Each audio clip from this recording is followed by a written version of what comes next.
नमस्कार साथियों, आप सभी का रंगी एजुकेशन में हार्दिक स्वागत है।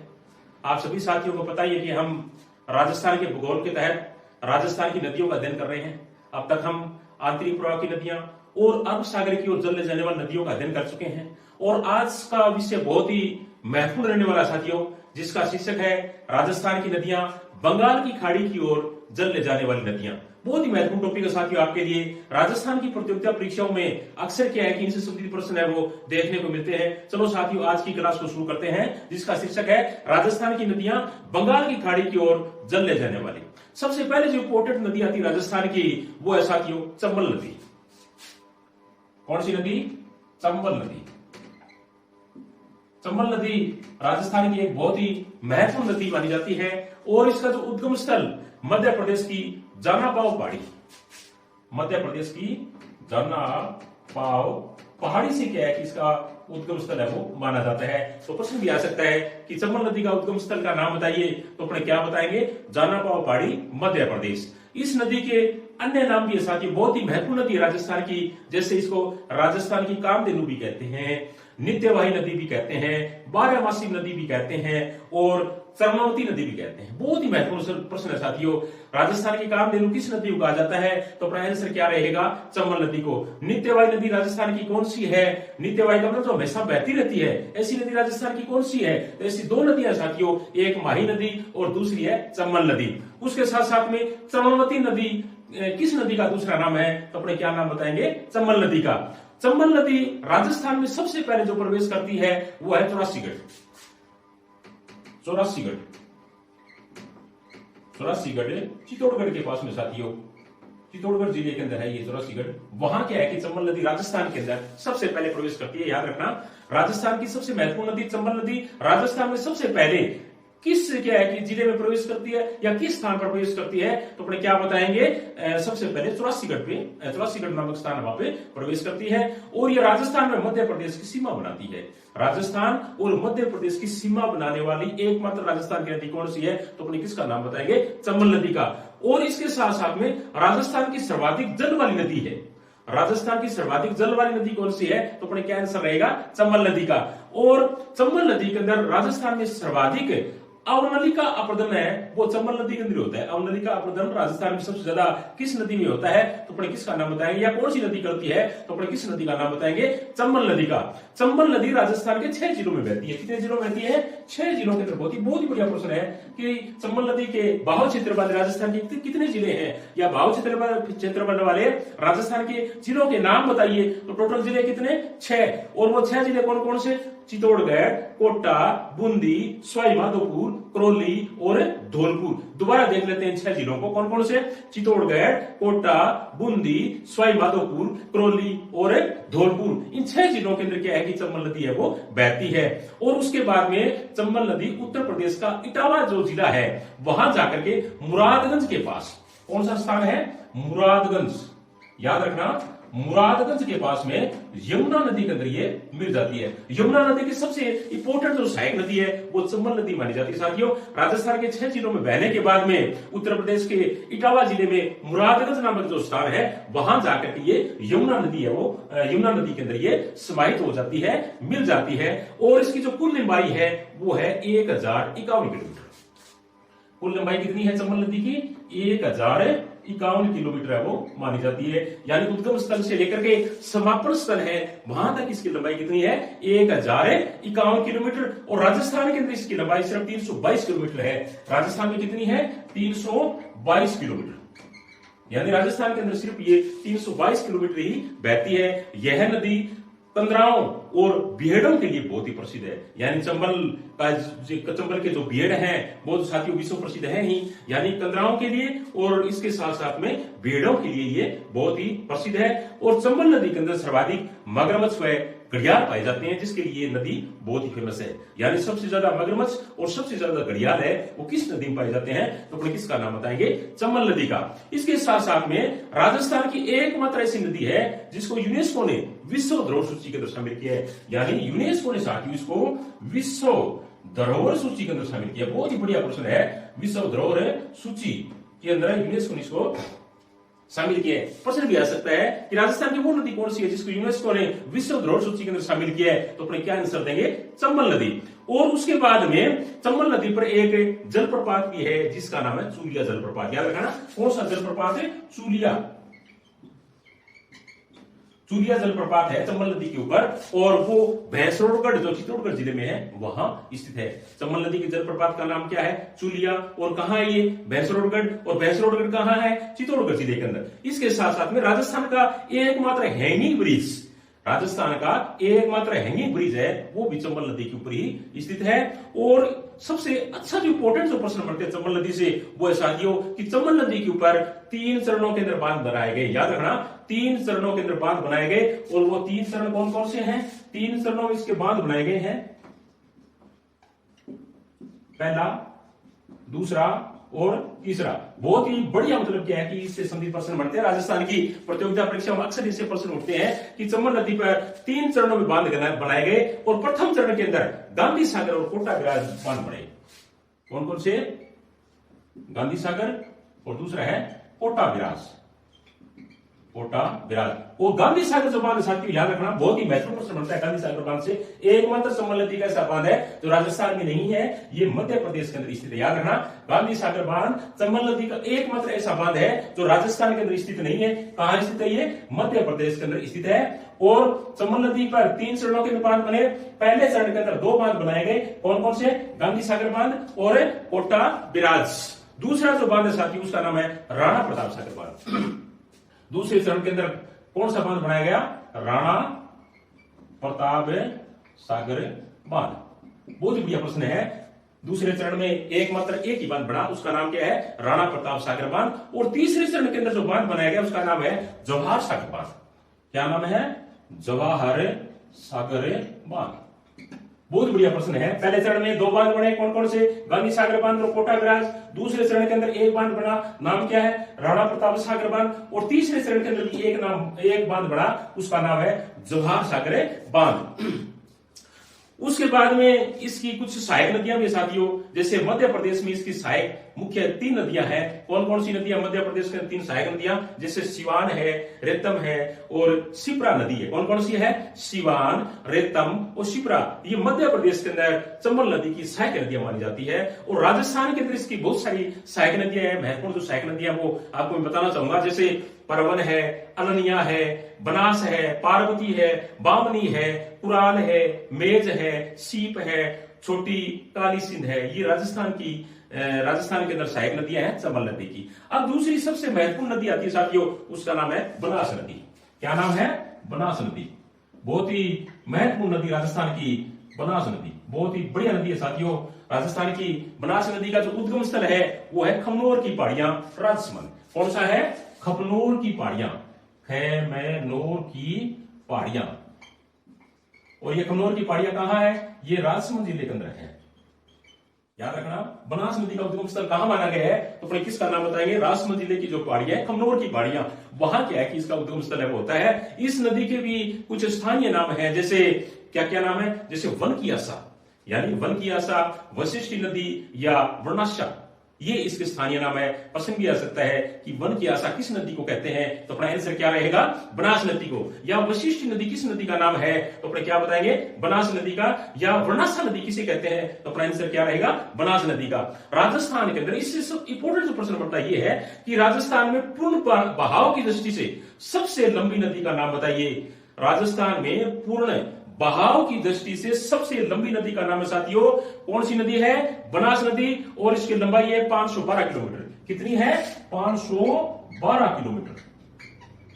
यानी राजस्थान में बहने वाली पूर्णता बहाव के आधार पर सबसे लंबी नदी का नाम बताइए, तो अपने क्या बताएंगे, बनास नदी। और कुल लंबाई कितनी है इसकी, 512 किलोमीटर की कुल लंबाई है। और इसका जलग्रहण क्षेत्र है राजस्थान के अंदर, राजस्थान की एकमात्र ऐसी नदी है जिसका जलग्रहण क्षेत्र राजस्थान में सर्वाधिक है। 2 महत्वपूर्ण प्रश्न बढ़ते हैं। एक तो क्या है कि पूर्ण बहाव की दृष्टि से राजस्थान की सबसे लंबी नदी कौन सी, बनास नदी 512 किलोमीटर। और साथ में राजस्थान की एकमात्र ऐसी नदी है जिसका जलग्रहण क्षेत्र राजस्थान में सर्वाधिक है। और इस नदी के ऊपर टोंक जिले के अंदर बांध बनाया गया है, उस बांध का नाम है साथियों बिसलपुर बांध। क्या नाम है, बिसलपुर बांध। टोंक जिले के अंदर बिसरपुर बांध बनाया गया है बनास नदी के ऊपर, और ये अभी 6 जिलों के अंदर बहती है। कितने जिलों में? 6 जिलों में इसका बहाव क्षेत्र है साथियों। बनास नदी का बहाव क्षेत्र कितने जिलों के अंदर है? तो अपना आंसर क्या रहेगा? 6 जिलों के अंदर। और वो 6 जिले कौन कौन से हैं? वो है राजमहल, चित्तौड़गढ़, भीलवाड़ा, अजमेर, टोंक और सवाई माधोपुर। दोबारा देख लेते हैं उन 6 जिलों को जहां बनास नदी का बहाव क्षेत्र माना जाता है। राजमहल, चित्तौड़गढ़, भीलवाड़ा, अजमेर, टोंक और सवाई माधोपुर। इसके साथ साथ में साथियों बनास नदी 3 त्रिवेणी संगम बनाती है। कितने? 3 त्रिवेणी संगम बनाती है। पहला है बिंगोद भीलवाड़ा के अंदर, वो है बनास, बेड़ज व मेनाल नदियों का। बनास, बेड़ज व मेनाल नदियों का जो त्रिवेणी संगम बनता है वो भीलवाड़ा जिले का एक स्थान है बिंगोद, वहां बनता है साथियों। क्या नाम है? बिंगोद। बिंगोद नाम करके स्थान है भीलवाड़ा जिले के अंदर, वहां 3 नदियों का संगम बनता है, बनास, बेड़ज और मेनाल। दूसरा जो संगम बनता है वो टोंक जिले का बिसरपुर नामक स्थान है, उसके पास में बनता है। नदियां कौन कौन सी? डाई, खारी और बनास। कौन कौन सी नदियां? डाई, खारी और बनास। तीसरा जो संगम बनता है त्रिवेणी संगम, वो रामेश्वरम नामक स्थान है साथियों, सवाई माधोपुर जिले का। कौन सा स्थान है? रामेश्वरम, सवाई माधोपुर जिले का। चंबल, बनास और शीप नदियों का त्रिवेणी संगम बनता है। कौन कौन सा? चंबल, बनास और शीप नदियों का त्रिवेणी संगम बनता है। और इस प्रकार बनास नदी 3 त्रिवेणी संगम है वो बनाती है। साथियों मैं आपसे निवेदन करना चाहूंगा कि यदि आप हमारे YouTube चैनल से नए नए जुड़े हो, इससे पहले के जो हमारे वीडियो बने हैं वो आप अवश्य देखें। और साथ साथ में आज का जो हमारा ये चैप्टर है इसकी PDF आपको कल प्राप्त हो जाएगी, और इसका जो लिंक है वो डिस्क्रिप्शन में आपको टेलीग्राम चैनल का लिंक है वो उपलब्ध करवा देंगे। तो इसके साथ साथ मैं आपको यह भी कहना चाहूंगा कि यदि हमारे वीडियो आपको पसंद आते हैं तो प्लीज लाइक, शेयर और कमेंट अवश्य किया करें। इसके साथ साथ बनास नदी की जो सहायक नदियां साथियों, वो कई सहायक नदियां हैं जो राजस्थान के अंदर मुख्य मुख्य सहायक नदियां हैं। जैसे कौन कौन सी? बेड़ज है, मिनाल है, मासी है, खारी है, कोठारी, डाई, मोरेल, डील, ढूंढ और सुहादरा। कौन कौन सी? दोबारा देख लेते हैं इसकी सहायक नदियां। बेड़ज, मेनाल, मासी, खारी, कोठारी, डाई, मोरेल, ढील, ढूंढ और स्वाद्रा। इस प्रकार अपने मान सकते हैं कि साथियों बनास नदी राजस्थान की एक बहुत ही महत्वपूर्ण क्या की नदी मानी जाती है। तीसरी जो महत्वपूर्ण नदी है साथियों, उस नदी का नाम है बाणगंगा नदी। कौन सी नदी है? बाणगंगा नदी। बाणगंगा नदी ये भी राजस्थान की बहुत ही महत्वपूर्ण नदी मानी जाती है, बाणगंगा नदी। और इसका जो उद्गम स्थल है वो जयपुर जिले का विराट की पहाड़ियां है। कौन सा है? विराट की पहाड़ियां। विराट है की पहाड़ियां। और विराट की पहाड़ियां साथियों जयपुर जिले के अंदर है। प्रश्न भी आ सकता है कि बाणगंगा नदी का उद्गम स्थल का नाम बताइए, तो फिर क्या बताएंगे? विराट की पहाड़ियां जयपुर के अंदर। और इसकी जो कुल लंबाई है वो 240 किलोमीटर मानी जाती है। कितनी है? 240 किलोमीटर बाणगंगा की लंबाई मानी जाती है। इसके भी कुछ स्थानीय नाम है, जैसे इसको अर्जुन की गंगा भी कहते हैं, रुंडित नदी भी कहते हैं, ताला नदी भी कहते हैं। प्रश्न भी आ सकता है कि किस नदी को अर्जुन की गंगा कहा जाता है? किस नदी को अर्जुन की गंगा कहा जाता है? तो हमारा आंसर क्या रहेगा? बाणगंगा नदी को। और इसका एक बहुत ही महत्वपूर्ण प्रश्न बनता है साथियों, राजस्थान की एकमात्र दूसरी नदी, राजस्थान की एकमात्र दूसरी नदी है ये जो यमुना नदी के अंदर सीधा अपना जल गिराती है। राजस्थान की एकमात्र ऐसी नदी जो यमुना नदी के अंदर सीधा अपना जल गिराती है, तो वो नदी कौन सी साथियों? बाणगंगा। और पहली नदी कौन सी? वो नदी थी चंबल नदी, जो मुरादगंज के पास में अपना जल गिराती है यमुना के अंदर। और दूसरी नदी कौन सी है? बाणगंगा नदी, तो सीधा क्या है कि डायरेक्ट यमुना नदी के अंदर अपना जल है वो गिराती है। और इसके जो अपवाद क्षेत्र है वो मुख्यतः 3 जिले माने जाते हैं। कौन कौन से? जयपुर, दौसा और भरतपुर। कौन कौन से हैं? जयपुर, दौसा और भरतपुर। भरतपुर के अंदर इस नदी के ऊपर एक बांध बना हुआ है, उस बांध का नाम साथियों अजान बांध। क्या नाम है? अजान बांध। अजान बांध किस नदी के ऊपर है? बाणगंगा नदी के अंदर। अजान बांध किस जिले में है? तो अपने क्या आंसर देंगे? भरतपुर जिले के अंदर। इसके साथ में भरतपुर जिले का एक प्रसिद्ध राष्ट्रीय अभयारण्य है केवलादेव राष्ट्रीय अभयारण्य, उसको भी जल उपलब्ध कराने का यह नदी कार्य करती है। और मुख्यतः इसकी जो सहायक नदियां हैं वो 3 मानी जाती है, जैसे गुमटी नाला, सूरी और पड़ोसा। चौथी जो सबसे इंपॉर्टेंट नदी है राजस्थान की वो है साथियों बेड़ज नदी। क्या नाम है? बेड़ज नदी।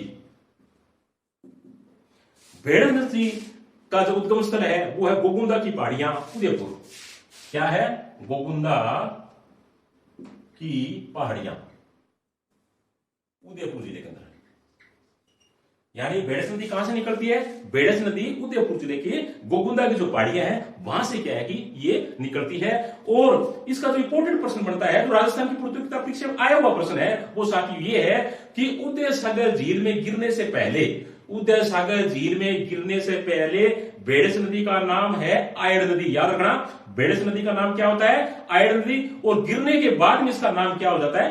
बेड़स नदी हो जाता है। याद रखना, पहले क्या नाम है? आयड़, और गिरने के बाद में बेड़स, ये मतलब इस नदी का नाम है।